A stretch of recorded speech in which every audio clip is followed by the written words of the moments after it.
Hello students, कैसे हैं आप लोग। तो हम लोग पढ़ रहे हैं एटॉमिक स्ट्रक्चर और एटॉमिक स्ट्रक्चर में पढ़ रहे हैं बोर मॉडल, है कि नहीं।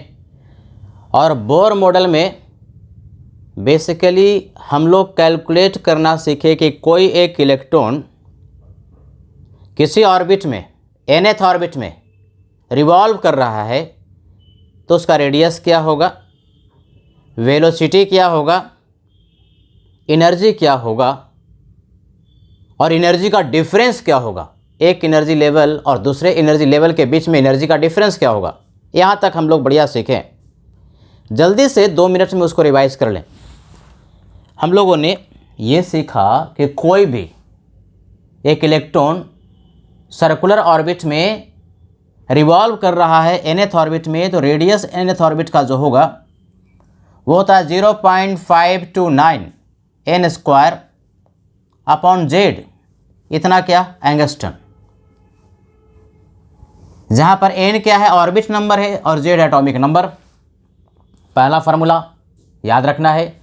दूसरा वेलोसिटी के लिए formula 2.19 into 10⁻⁶ Z upon N, ये किस में, मीटर पर सेकेंड में, जहां पर जेड एटॉमिक नंबर है उस एटम का या आयन का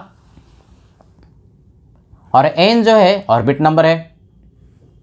उसके बाद फिर हम लोगों ने फॉर्मूला सीखा टोटल एनर्जी का, जिसको ई कहते हैं, टोटल एनर्जी। टोटल एनर्जी के लिए एक तो फार्मूला आया -21.79 into 10⁻⁻19 Z square upon N square. अब ये जो फार्मूला आया टोटल एनर्जी का वो किस में आया, जूल में। और यही फार्मूला अगर टोटल एनर्जी का इलेक्ट्रॉन वोल्ट भी एनर्जी का एक यूनिट है, उसमें क्या फार्मूला, ये जो 21.79 इंटू 10⁻⁻19 जो लिखे हो ना, उसके जगह पर 13.6 कर दो, multiplied by Z square divide by N square, ये हो जाएगा इलेक्ट्रॉन वोल्ट में।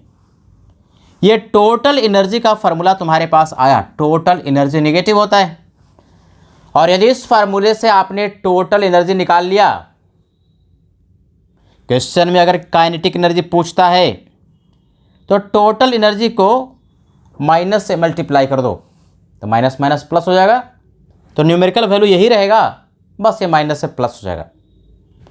और यदि टोटल एनर्जी तुमको पता है और पोटेंशियल एनर्जी पूछता है, तो टोटल एनर्जी में 2 से मल्टीप्लाई कर दो तो पोटेंशियल एनर्जी मिल जाता है। तो ये फार्मूले बढ़िया से आपको याद रखना है, बेसिक फार्मूला है, इन्हीं से न्यूमेरिकल सॉल्व होता है।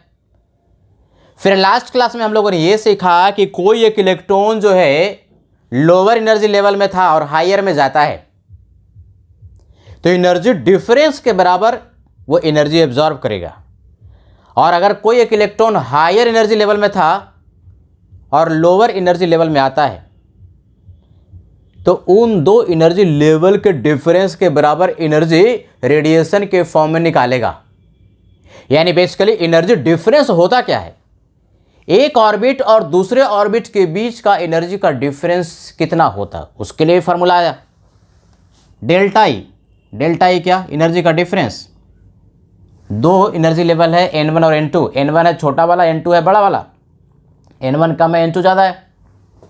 तो क्या फार्मूला भाई, 13.6 इलेक्ट्रॉन वोल्ट में जेड स्क्वायर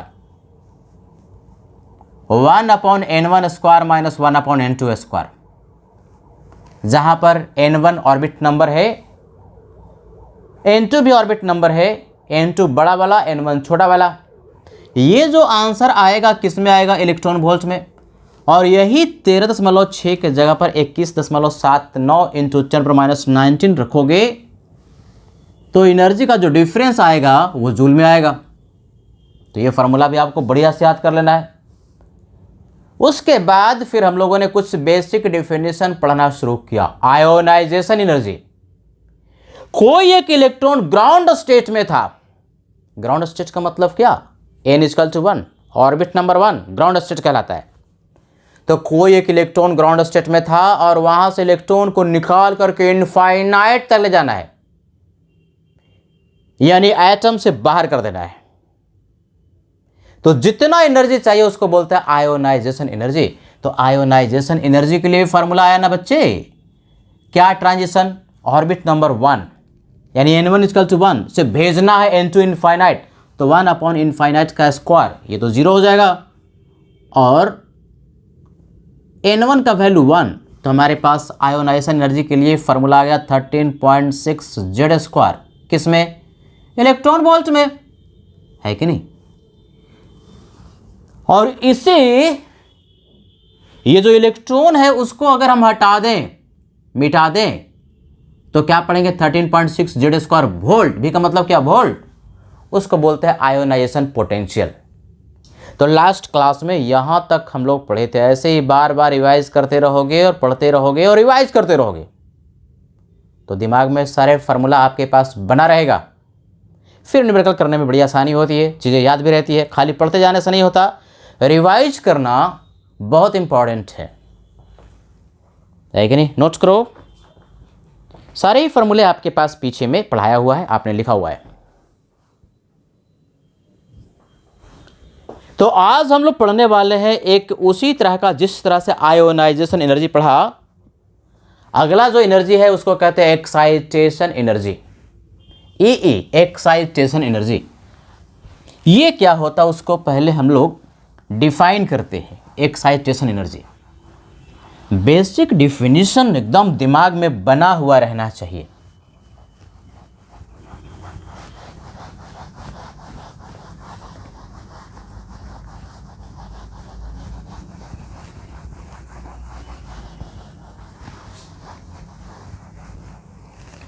देखो एक्साइटेशन एनर्जी क्या होता है। It is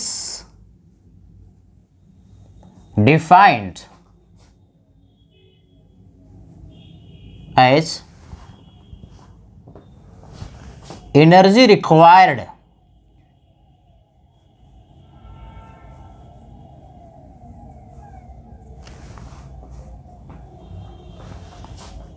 by an electron in ground state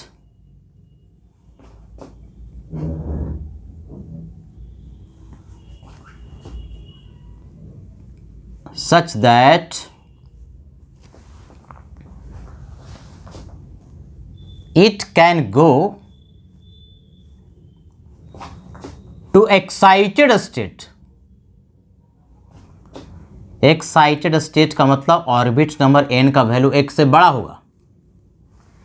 मतलब कोई एक इलेक्ट्रॉन है जो कि ग्राउंड स्टेट में है, ऑर्बिट नंबर 1 में है। ध्यान सुनोगे, कोई एक इलेक्ट्रॉन ग्राउंड स्टेट का मतलब ऑर्बिट नंबर 1 में है और हायर एनर्जी लेवल में जाता है। एक को छोड़ करके, ऑर्बिट नंबर 1 को छोड़ करके बाकी जितने भी ऑर्बिट्स हैं, एनर्जी लेवल है, उसको कहते हैं एक्साइटेड एनर्जी लेवल। 2 हुआ, 3 हुआ, 4 हुआ, 5 हुआ, 1 से जो बड़ा है।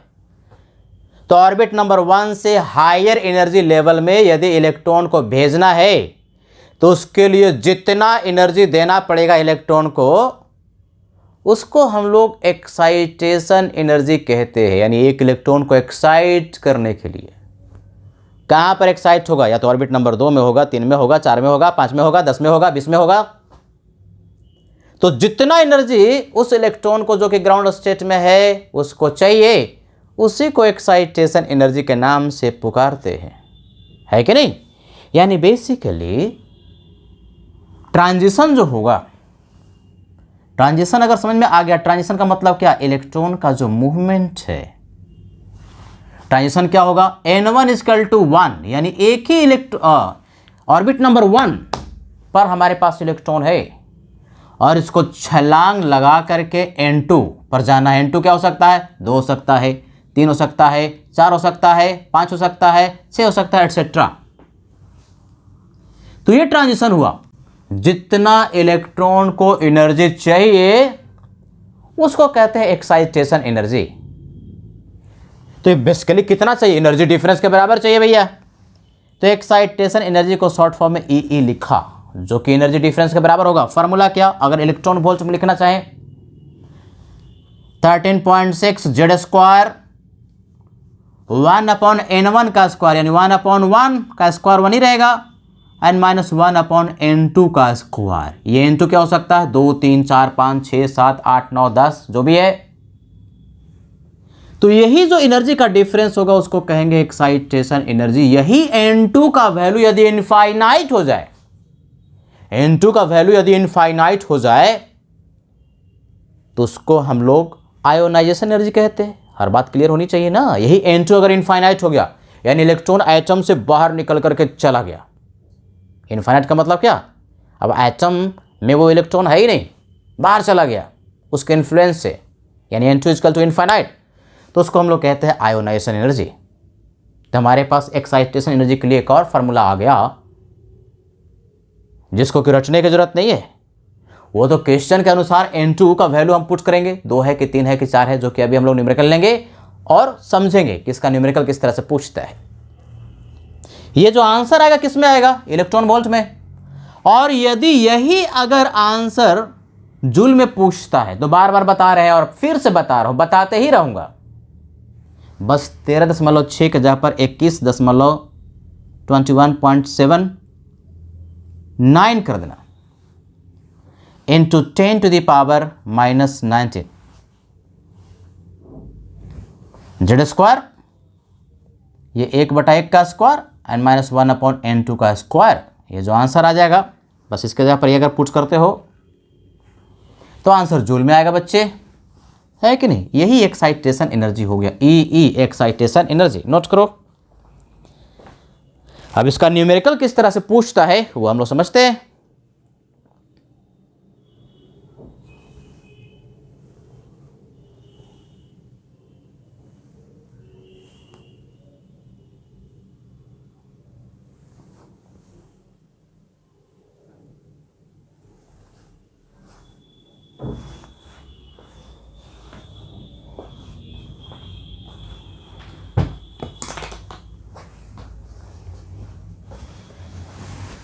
समझ बात आई। कोई एक इलेक्ट्रॉन ग्राउंड स्टेट से किसी भी हायर एनर्जी लेवल में जाएगा तो जितना एनर्जी उस इलेक्ट्रॉन को देना पड़ेगा वही उसका एक्साइटेशन एनर्जी कहा जाएगा। कितना देना पड़ेगा, एनर्जी डिफरेंस के बराबर देना पड़ेगा। और कितना देना पड़ेगा, तो एनर्जी डिफरेंस से जो आप कैलकुलेट करेंगे उसी को एक्साइटेशन एनर्जी के नाम से पुकारते हैं। जैसे समझते हैं कुछ न्यूमेरिकल से।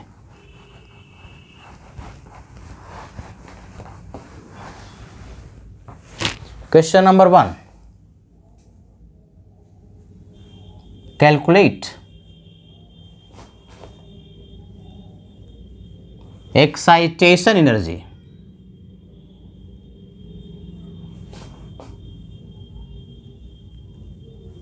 ऑफ सेकेंड एक्साइटेड स्टेट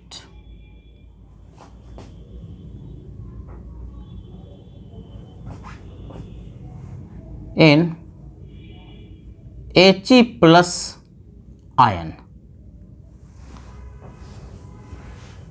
क्या पूछता है, एक्साइटेशन एनर्जी किसका, सेकेंड एक्साइटेड स्टेट। तो ऑर्बिट नंबर अगर यहां पढ़ करके ज्ञात हो जाए कि कहां से कहां भेजना है, किसी भी क्वेश्चन में हमें यही प्राप्त करना है कि ट्रांजिशन मतलब इलेक्ट्रॉन कहां से कहां छलांग लगा रहा है। एक्साइटेशन एनर्जी का मतलब ऑर्बिट नंबर 1 से जाएगा ग्राउंड स्टेट से, और कहां जाएगा उसके बारे में इंफॉर्मेशन क्वेश्चन में दिया हुआ रहेगा। तो ट्रांजिशन को पहले पकड़ना है। तो कैसे सॉल्व करोगे भाई, ट्रांजिशन को पकड़ो। ट्रांजिशन बार बार हम शब्द इस्तेमाल कर रहे हैं। ट्रांजिशन का मतलब इलेक्ट्रॉन का मूवमेंट एक ऑर्बिट से दूसरे ऑर्बिट की ओर। तो अभी सिखाया कि ट्रांजिशन जो है n1 का वैल्यू तो फिक्स है, ग्राउंड स्टेट 1 कहां जाएगा, तो इसके बारे में इंफॉर्मेशन दे दिया, सेकेंड एक्साइटेड स्टेट। जितना एक्साइटेड स्टेट लिखता है ऑर्बिट नंबर के लिए उसमें एक और जोड़ देते हैं, याद है ना सबको। तो सेकेंड एक्साइटेड स्टेट का मतलब ऑर्बिट नंबर 2 नहीं बल्कि ऑर्बिट नंबर 3। तो N2 जो कि हायर एनर्जी लेवल जिसमें कि इलेक्ट्रॉन छलांग लगाएगा, सेकेंड एक्साइटेड स्टेट, फिर से मैं दोहरा रहा हूं, सेकेंड एक्साइटेड स्टेट का मतलब ऑर्बिट नंबर 2 नहीं बल्कि 2 में 1 जोड़ोगे तो 3, शुरुआत से सिखाते रहे, तो ऑर्बिट नंबर 3। अब क्या रह गया क्वेश्चन में? दम, कुछ भी नहीं रह गया।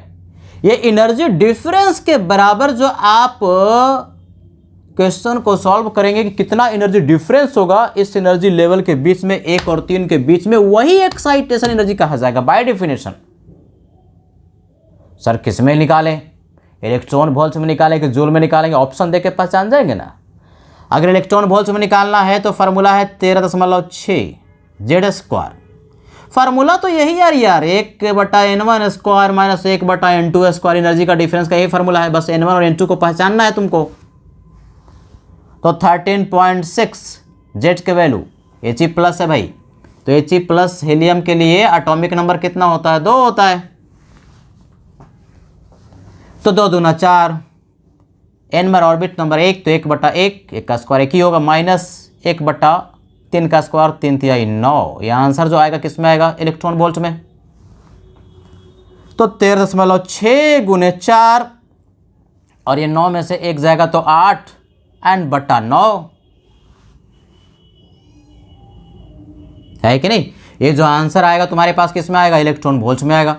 और यदि यही आंसर, एक आंसर हो गया एक्साइटेशन एनर्जी का इलेक्ट्रॉन वोल्ट में, लेकिन अगर आंसर पूछा हुआ होता जूल में, तो देखो कितनी बार हम बता रहे हैं, एक्साइटेशन एनर्जी का वैल्यू ना 13.6 की जगह पर क्या पुट करते? 21.79 गुने 10 का पावर -19, बाकी तो जैसे है 4 गुने 8/9, इतना जूल में आंसर तुम्हारे पास आ जाता। Isn't it? दोनों ही आंसर है, इलेक्ट्रॉन वोल्ट में ये और जूल में ये। नोट करो, यानी बेसिकली ऐसे क्वेश्चन में आपको ट्रांजिशन पहचानना है। जिसने भी ट्रांजिशन को पहचाना, क्वेश्चन उसका सॉल्व हो जाएगा। फिर तो क्वेश्चन में कोई दम ही नहीं रह जाता। इसी को इधर उधर घुमा उमा कर क्वेश्चन देते रहता है। जैसे एक क्वेश्चन हम और ले रहे हैं, उससे और भी चीज़ें बिल्कुल क्रिस्टल क्लियर होगी।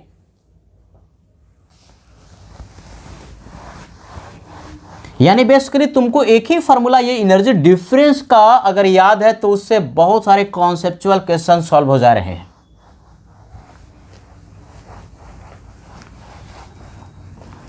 और इसी में अगर एक्साइटेशन पोटेंशियल पूछ देता, ध्यान से सुनो, तो इलेक्ट्रॉन वोल्ट में एनर्जी जो आता है ना, उसमें खाली इलेक्ट्रॉन को खा जाना, इलेक्ट्रॉन को खाने के बाद जो बच जाता है ना, वो वोल्ट बचता है, वही पोटेंशियल कहा जाता है।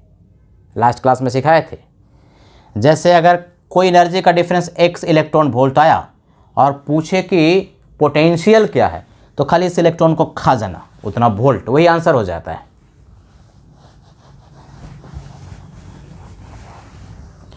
एक क्वेश्चन से और समझते हैं एक्साइटेशन एनर्जी को। Excitation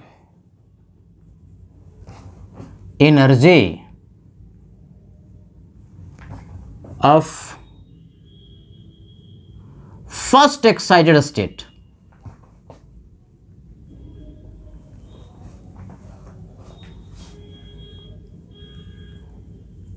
of an ion is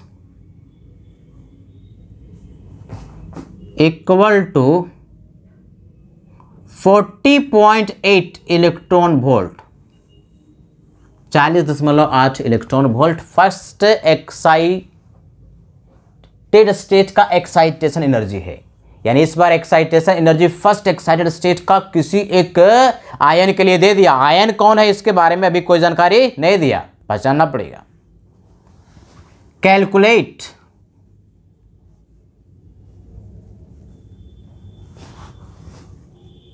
it's ionisation energy. Ionisation energy का मतलब तुम्हें याद है क्या होता है? लास्ट क्लास में सिखाया था, इलेक्ट्रॉन को ग्राउंड स्टेट से इनफाइनाइट पर भेजना है। तो कभी कभी इसी आयोनाइजेशन एनर्जी को दूसरे लैंग्वेज में पूछता है कि इलेक्ट्रॉन को हमको एटम से बाहर भेज देना है, एस्केप कर देना है, to escape an electron from the atom. तो उसी को आयोनाइजेशन एनर्जी भी कहते हैं। एक इलेक्ट्रॉन ग्राउंड स्टेट से भाग जाए इनफाइनाइट पर, तो उसको हम लोग आयोनाइजेशन एनर्जी कहते हैं। यानी बेसिकली यहां पर एक एक्साइटेड स्टेट का एक्साइटेशन एनर्जी दे करके पूछ रहा है आयोनाइजेशन एनर्जी का वैल्यू क्या होगा।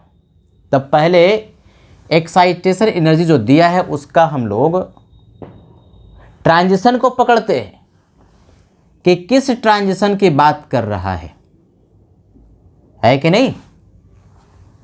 तो ई का मतलब क्या? एक्साइटेशन एनर्जी जो क्वेश्चन में दिया, इसको क्या पकड़ना है? ट्रांजिशन देखना है।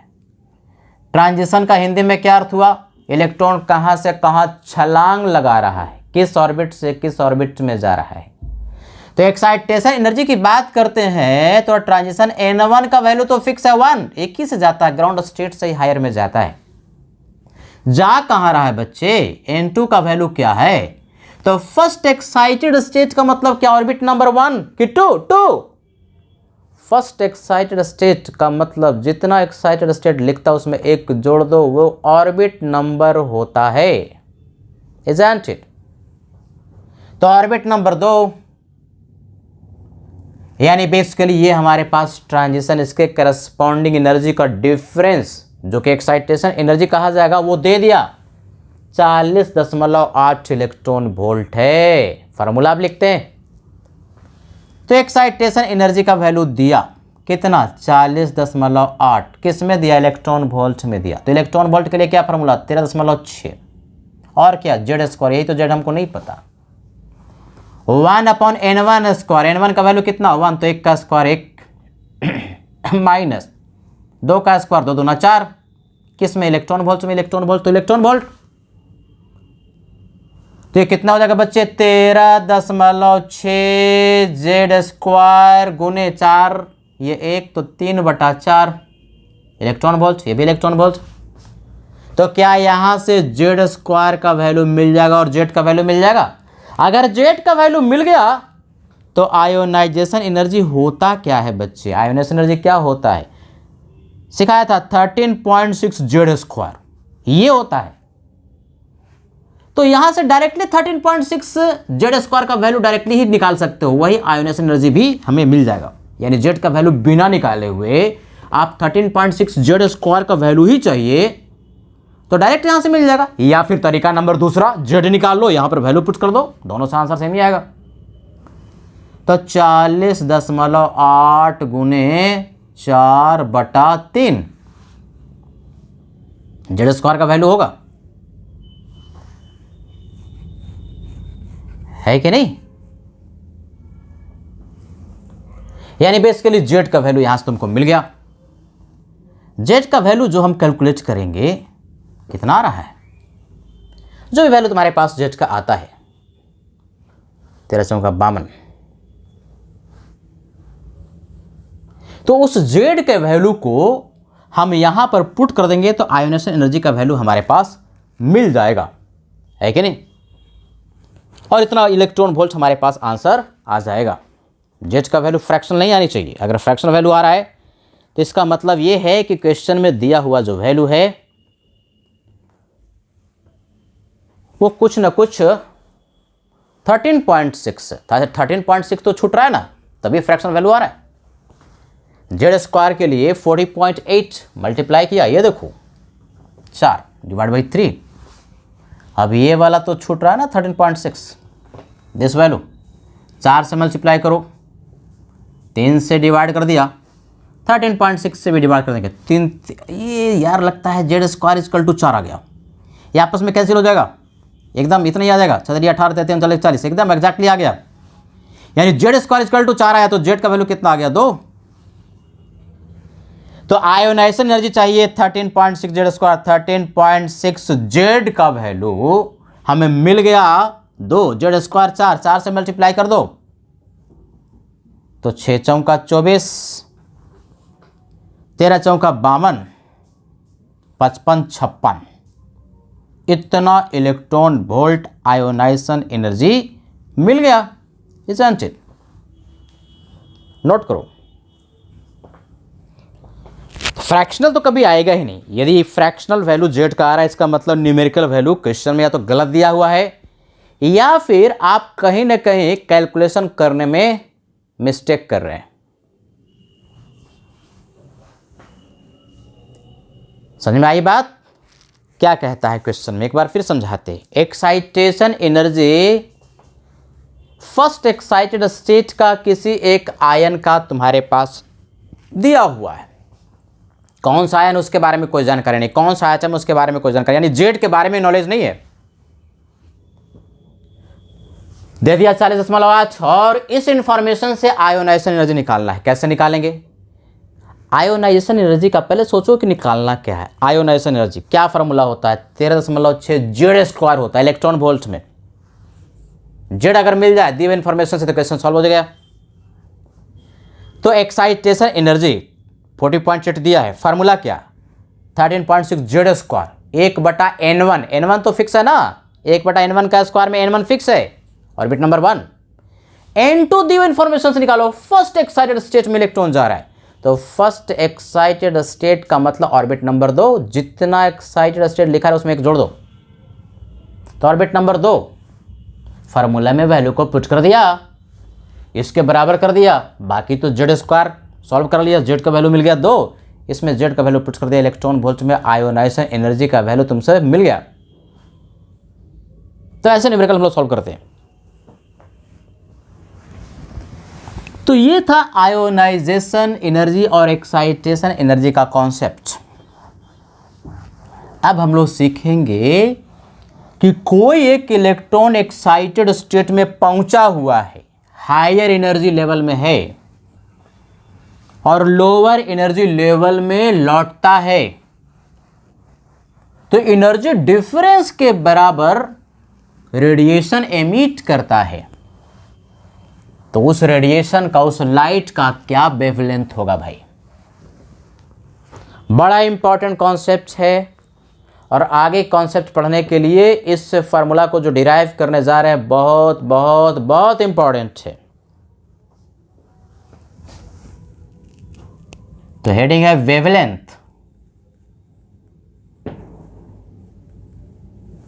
मतलब लेम्डा ऑफ एमिटेड रेडिएशन। देखो भाई, हम बार बार सिखा रहे हैं कि कोई एक इलेक्ट्रॉन लोअर एनर्जी लेवल से हायर में जाता है तो एनर्जी डिफरेंस के बराबर एनर्जी वो एब्जॉर्ब करेगा, और वही अगर हायर से लोअर में आता है तो एनर्जी डिफरेंस के बराबर एनर्जी वो रेडिएट करेगा, एमिट करेगा। तो हायर में था, लोअर में आ रहा है तो एनर्जी डिफरेंस के बराबर एनर्जी एमिट करेगा। देखो सब ध्यान से, तो एनर्जी जो एमिट करेगा उसका एनर्जी कितना होगा, है कि नहीं? एनर्जी कितनी होगी? तो मान लो ट्रांजिशन है, ऐसे सोचो, ट्रांजिशन है, ट्रांजिशन जो है हायर से अब लोअर में, यानी n2 से किस में हो रहा है? n1 में। तो यही एनर्जी डिफरेंस के बराबर रेडिएशन क्या होगा? एमिट होगा। ये देखो रेडिएशन निकला। अब इसका वेवलेंथ जो है उस एनर्जी का लैम्डा, इस वेवलेंथ लैम्डा को हम कैलकुलेट करना चाहते हैं। कैसे करेंगे? तो तुमको पता है एनर्जी का जो डिफरेंस डेल्टा ई है वो निकालने आता है। एनर्जी डिफरेंस के बराबर ही रेडिएशन एमिट होगा। क्या फार्मूला? जूल वाला, 21.79 into 10⁻⁻19 Z square, 1/n1 square minus 1/n2 square. Formula देखो, डिफरेंस निकालना है ना तो उसका मैग्नीट्यूड बेसिकली निकालना है। तो n1 पहले, n2 बाद में। कितना एनर्जी निकालेगा यानी मैग्नीट्यूड, कितना एनर्जी एब्जॉर्ब करेगा यानी मैग्नीट्यूड। ये किस में आंसर आएगा? जूल में आएगा।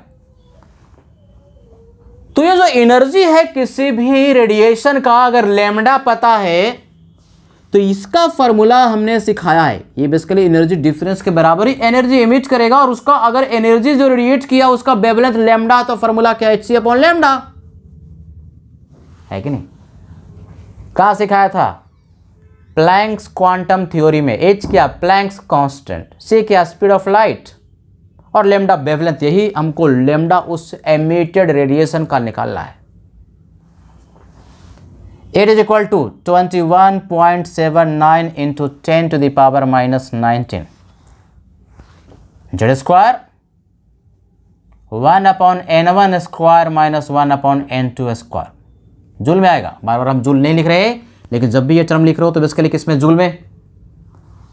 अब 1/λ लिखो बच्चे, 1/λ, तो h इधर और c इधर जाएगा, यानी सिंप्लीफाई करें 21.79 into 10⁻⁻19 Z square and divide by h और c का वैल्यू तुमको पता है।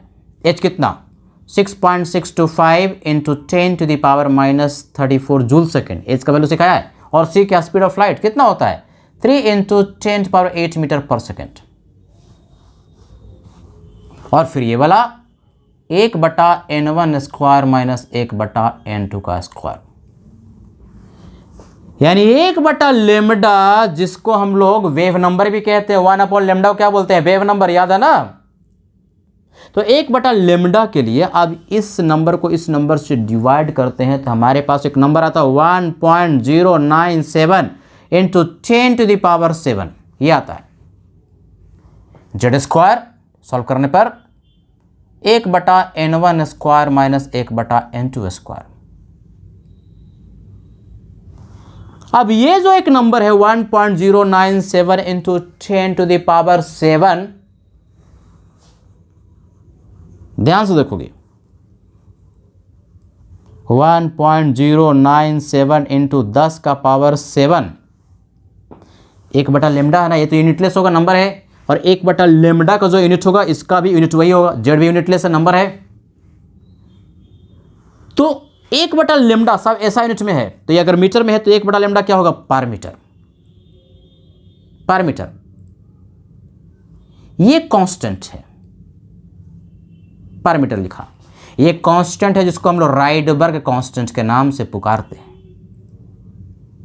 साइंटिस्ट थे राइडबर्ग्स कांस्टेंट। शॉर्ट फॉर्म में आर, कैपिटल आर और नीचे में छोटा सा H, R H, Rydberg constant.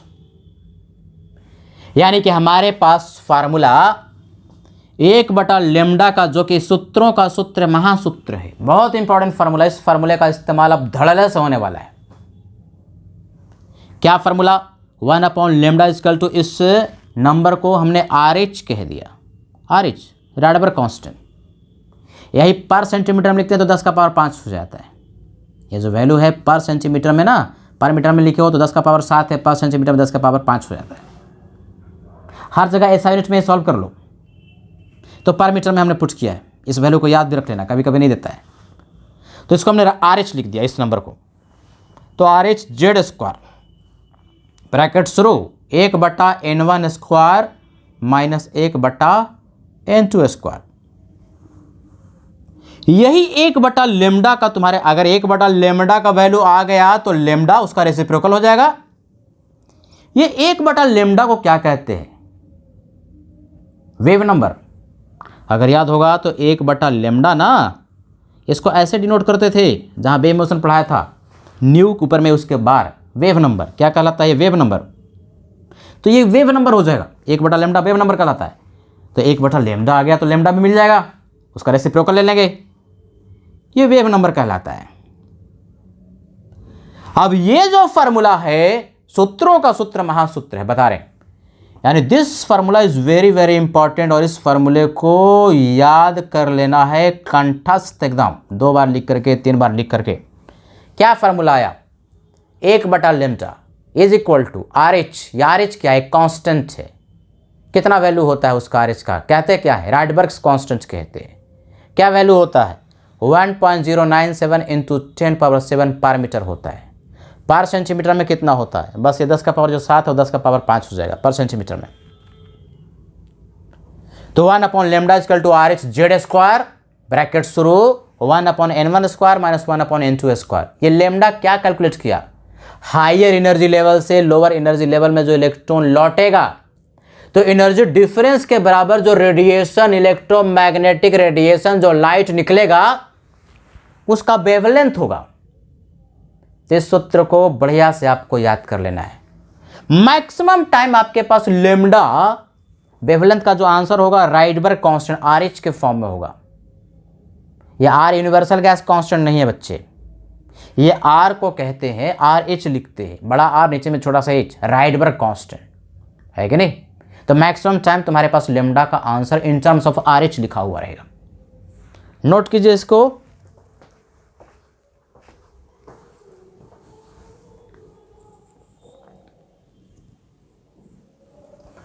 अब इस फार्मूले का यूज हम लोग सीखते हैं, किस तरह से इस फार्मूले को हम लोग इस्तेमाल में लाएंगे, है कि नहीं।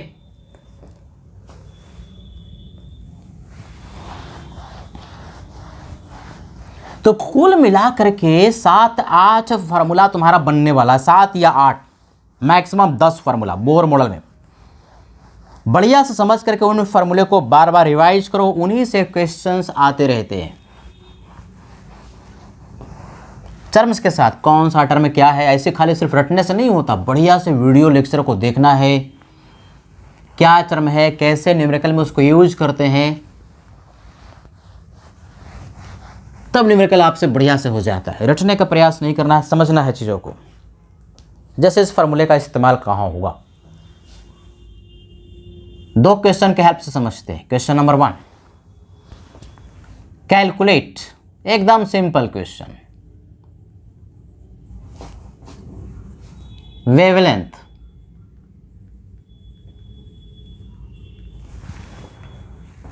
Of emitted radiation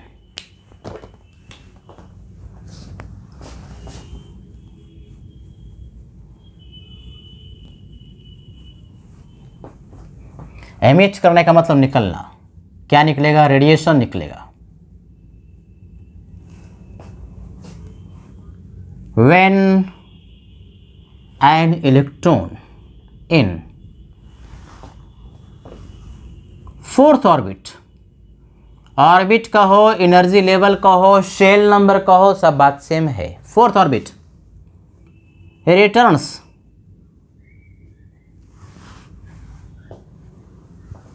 to 2nd orbit in He plus ion,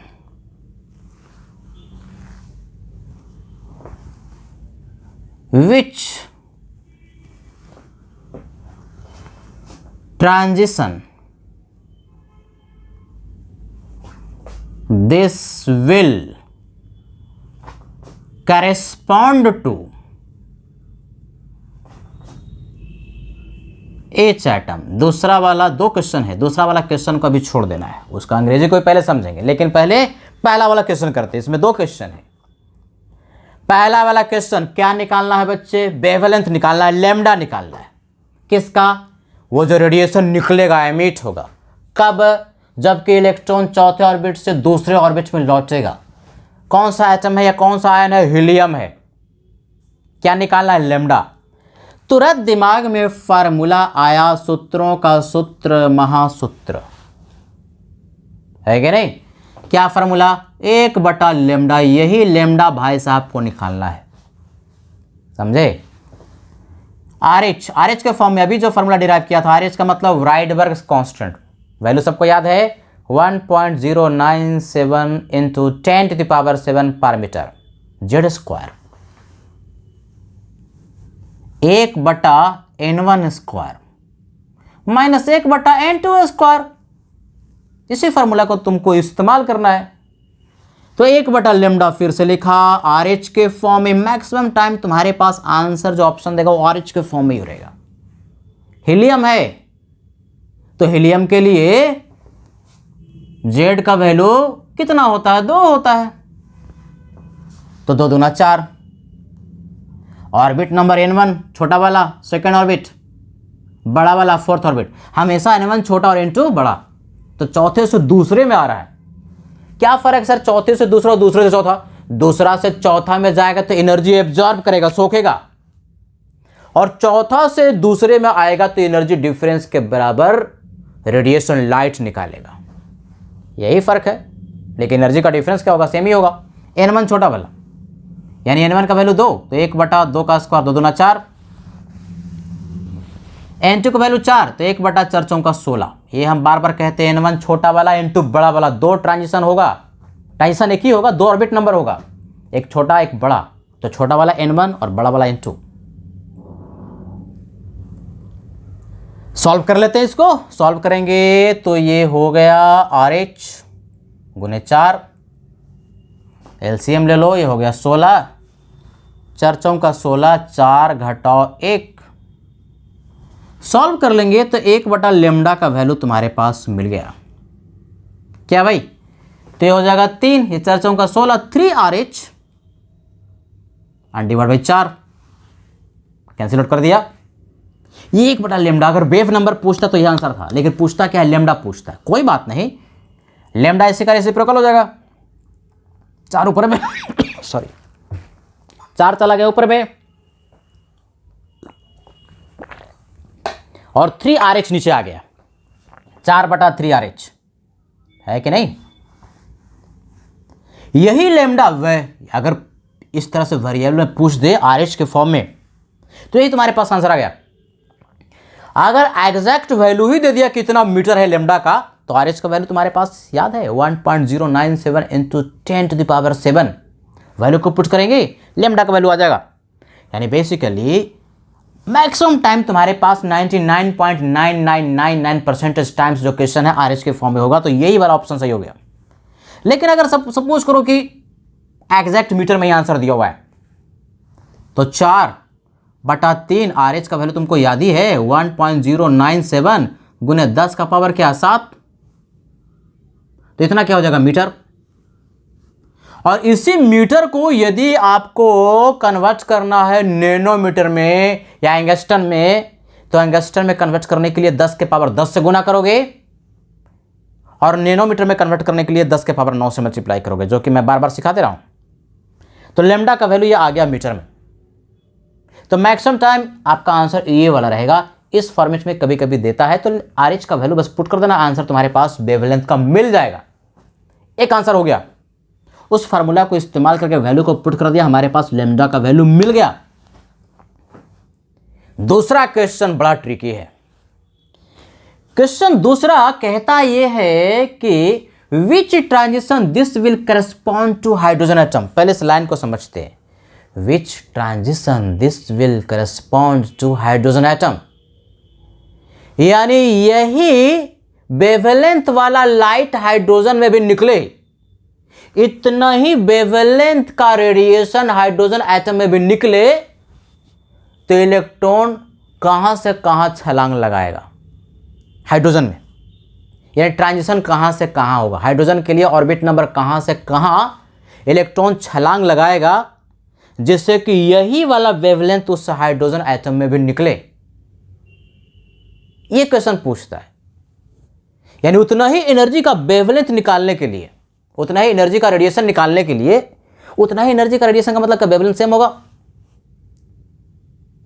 कौन सा ऑर्बिट उसमें रहेंगे जहां पर कि इलेक्ट्रॉन ट्रांजिशन में जाएगा, छलांग लगाएगा।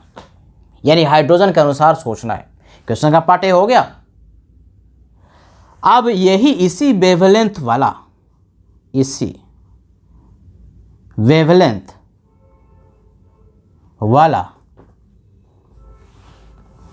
रेडिएशन हाइड्रोजन में होना है, तो क्या हमारे पास N1 होगा और कौन N2 होगा, ये पूछता है क्वेश्चन। कैसे करें, थोड़ा दिमाग लगाएंगे। भगवान ने जो दिमाग दिया ना उसका इस्तेमाल करेंगे। देखो 1/λ लिखा, अगर हाइड्रोजन होता तो RH इसके बाद Z², Z का वैल्यू हाइड्रोजन के लिए कितना होता है 1, यानी बेसिकली 1 का स्क्वायर, ये लिखते। और अंदर में क्या 1/N1²। अब इसी फॉर्मूला में देखो ये 4 है ना, 4। अब 4 को हमको 1 करना है, कैसे करोगे? 4 को 1 करना है कैसे करोगे? 4 से डिवाइड भी कर दो, 4 से मल्टीप्लाई भी कर दो। 4 को 1 करने के लिए 4 से डिवाइड भी कर दिया तो 4 डिवाइड बाई 4 कितना हो जाएगा 1। लेकिन अगर डिवाइड 4 से करोगे तो मल्टीप्लाई भी तो करना पड़ेगा, क्योंकि इसको ऐसे ही रखना है। या फिर इस 4 को अंदर लेते जाओ, ये 1 हो जाएगा। इसको हमको 1 करना है, 4 को 1 करना है, क्योंकि इसी ट्रांजिशन को हमको हाइड्रोजन के लिए शो करना है। तो 4 को 1 करने के लिए 4 को अंदर ले गए, तो इसको एक को क्या लिख सकते हैं, 1 का स्क्वायर, और ये क्या हो जाएगा 4/4। और इस 4 को यहां ले जाओ तो 4/16। अरे इसमें और इसमें कोई फर्क नहीं, बस रीअरेंज कर दिया। इस 4 को अंदर ले गए 4/4, इस 4 को अंदर ले गए 4/16, है कि नहीं। तो इसको देखो, जादू देखो, 1/λ इक्वल टू RH, जादू इसी में है, गुने 1 जेड, 1 का स्क्वायर का मतलब क्या, जेड का स्क्वायर, किसके लिए, हाइड्रोजन के लिए 1 होता है, और 4/4 क्या 1 होगा। तो 1 को क्या लिख सकते हैं, 1/1 का स्क्वायर लिख सकते हैं भाई। 4/4 लिखो या 1/1 का स्क्वायर लिखो, दोनों में कोई फर्क नहीं है। 4/16 यानी 4/16 1/4, 1/4 को लिख सकते हैं 1/2 का स्क्वायर, लिख सकते हैं कि नहीं। अब जादू देखो, अगर इसको हम ध्यान से देखें तो फॉर्मूला 1/λ RH जेड स्क्वायर, ये जेड जो आया किसके लिए आया, फॉर हाइड्रोजन। और फिर क्या होता था 1/n1 square minus 1/n2 square. ये वाला वैल्यू और ये वाला वैल्यू में दोनों में कोई फर्क नहीं, ये जो लेमडा आएगा वही लेमडा यहां पर आएगा। लेकिन ये लेमडा हाइड्रोजन के लिए हो गया और ये लेमडा हीलियम के लिए था। हीलियम के लिए ट्रांजिशन कहां से कहां तक था, 4 से 2 था, 4 से 2, ये 4 का स्क्वायर, ये 2 का स्क्वायर, ये 4 का स्क्वायर था, ये 2 का स्क्वायर था।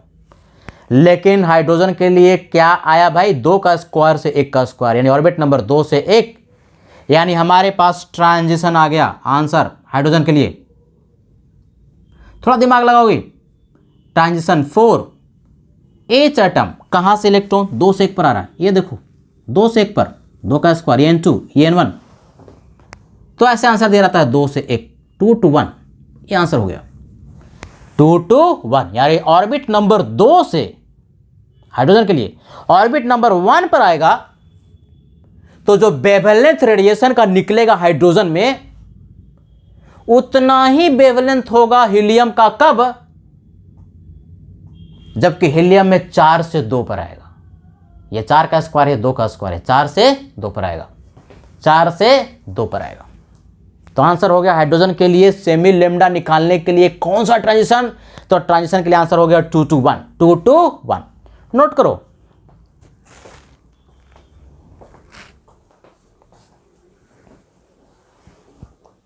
तो पहला पार्ट तुम्हारा आसान है, दूसरा पार्ट में थोड़ा सा तुमको सोचना है, रीअरेंज कर देना है।